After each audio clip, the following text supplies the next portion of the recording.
What is science? What is the scientific method? How is it different from other methods? Why is it so successful?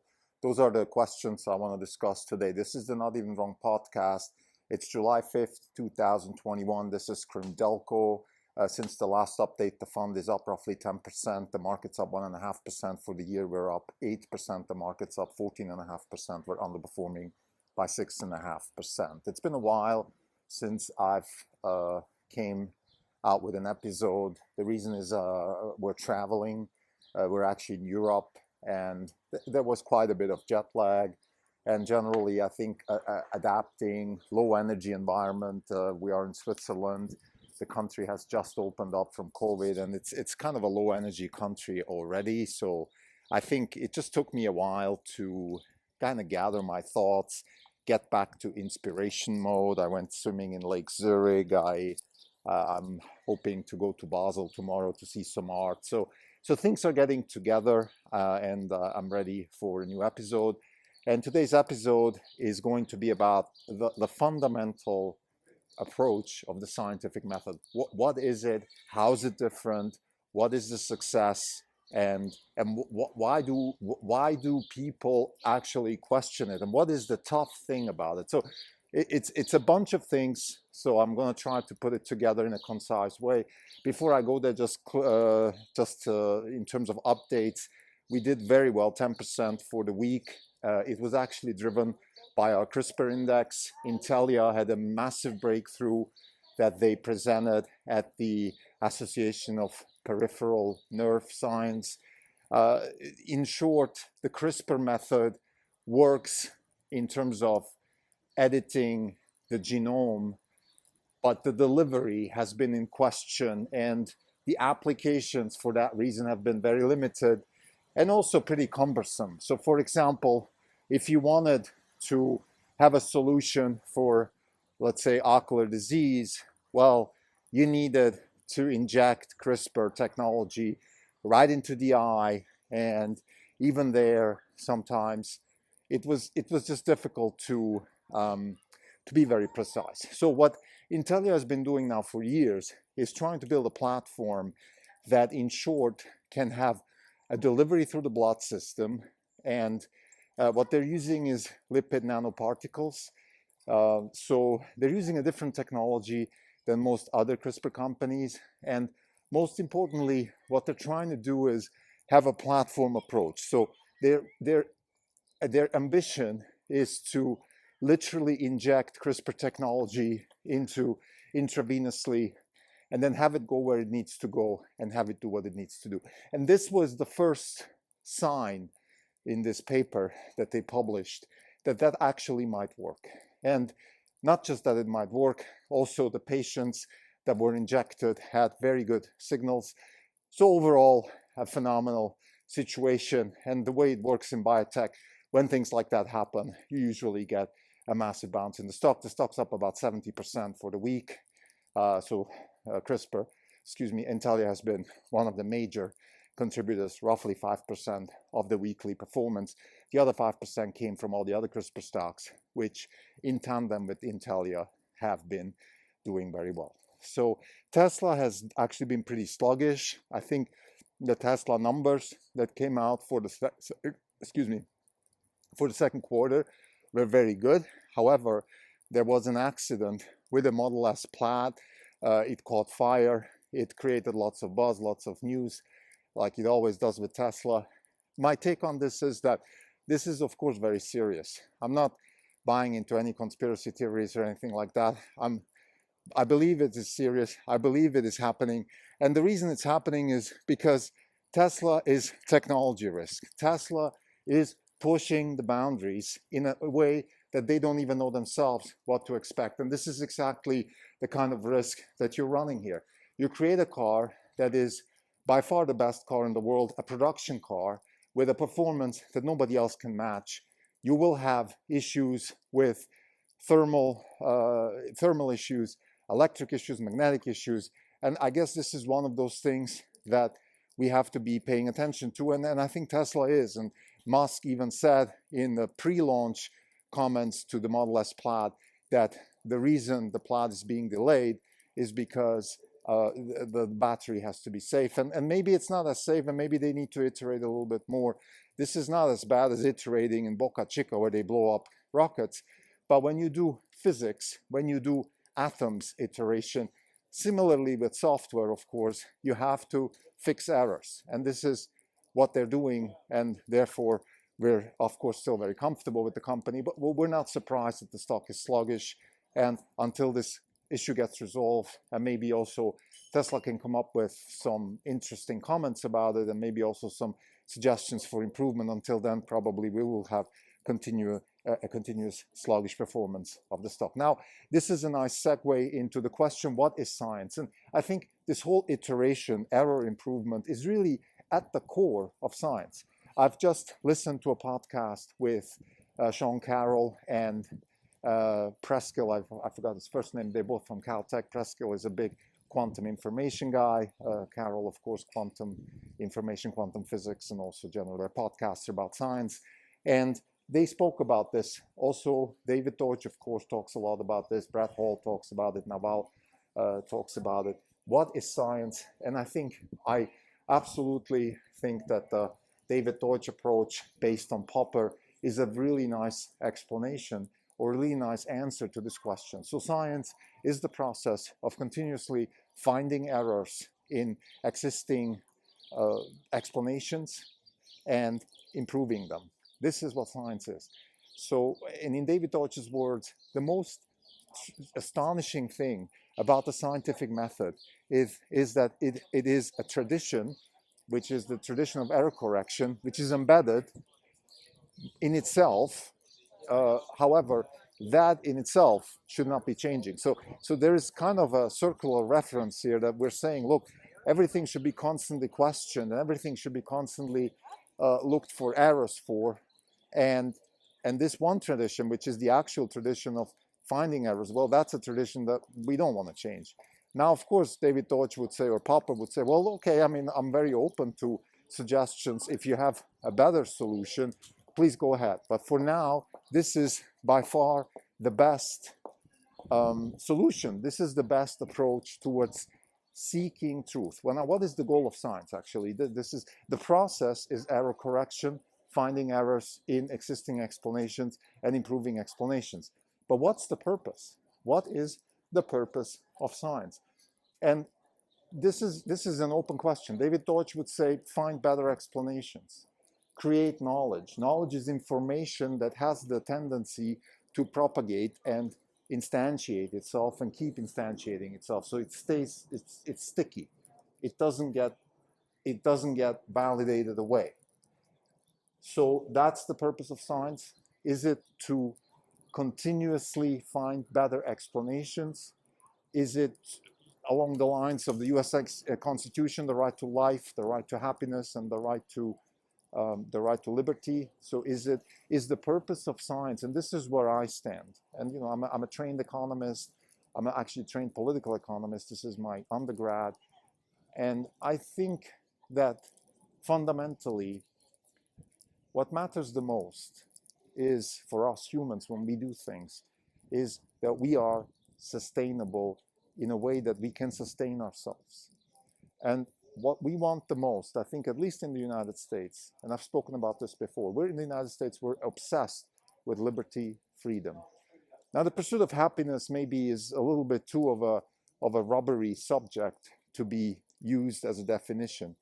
But I think the pursuit of liberty, the pursuit of freedom, the increase of optionality in life, the ability for people to make their own decisions, at least perceived own decisions, or in other words, not being coerced in something by other people. Okay, if we don't have free will, I'll give it to Sam Harris and these people, it's fine. Maybe we don't have free will, but I can tell the difference between being incarcerated and not being incarcerated. I don't care if it's neurologically free will or not free will or whatever. I can tell the difference. If somebody takes away something from me, my money, my freedom, I don't want that. So to say, I think the purpose of science, in my view, the purpose of science is to sustain humanity in the pursuit of freedom. This is the way I see the purpose of science. And the best way science can do that is by actually using the scientific method, which is to continuously ever improve and find better explanations, because there's a lot of second, third, fourth derivative effects here. If we have better explanations for how nature works, we can build better technology. With better technology, we can 10x things for us, meaning we can get 10 times better, 10 times cheaper, which is increasing optionality, increasing freedom. I want to quote Charlie Munger here. He said the most value-added thing, or the most valuable thing on earth, or whatever, something along those lines, he knows about is what Costco did, because it lowered the cost of living for Americans by lowering the price. So in that tradition, I am also I'm also happy to stick to that tradition, that if we can create products and services that are 10 times better and 10 times cheaper, which is kind of like how Silicon Valley works, we are, as a derivative effect of science and the scientific method, contributing to the pursuit of freedom, the pursuit of happiness for humanity. And therefore, this is the way I see science. This is the way I see the role of science. That's also why I'm incredibly happy about science. I'm personally not necessarily a scientist. I think it's like everything else in life. Just because it's good doesn't mean you have to do it, because you should be good at it to do it. And if you have a passion for it, good for you. But if you're not good at it, don't do it. So I'm not passionate in the sense that maybe I have some passion for theoretical approaches to science. I certainly am not an experimentalist. I don't have the patience, the sort of detailed engineering practice approach that is necessary for those types of problems. But that's okay. I found my niche. I found my niche, which is to invest in fundamentally new concepts and engineering practices with large impact, to take risk and generate wealth for myself and my investors. This is what I like to do. It is heavily leaning on the concept of science and heavily leaning on the concept of error correction and all these things that science brings with it. But it's not what it is. It's not, that is not it. Meaning the scientific approach, the scientific method, of course, entails a lot more than investing fundamentally new concepts in engineering practices. Now, let me divert a little bit here, and let's ask a little bit about, okay, well, where does this come from? Or, in other words, what other approaches are out there? Let's be scientific here. Let's criticize this approach and maybe find better approaches. And the approach before the scientific method was, I would say, a lot more absolute, in the sense that it was, well, it was the church, it was sort of God-given, what we're supposed to know and not to know. So the pursuit of truth, as defined as explanation for what is going on around us. So this kind of truth. The pursuit of truth was monopolized by the church ever since the collapse of the Roman Empire. To some extent, that was politically motivated. To some extent, also it was maybe the right thing to do. We had this collapse of the empire, the barbarians at the gate. All these things were happening. So maybe it was okay to monopolize knowledge in monasteries somewhere in southern France or Spain or wherever they were, because otherwise it would have dissipated completely. Maybe not. I am not going to judge against this particular statement here. I'm just saying this is what happened.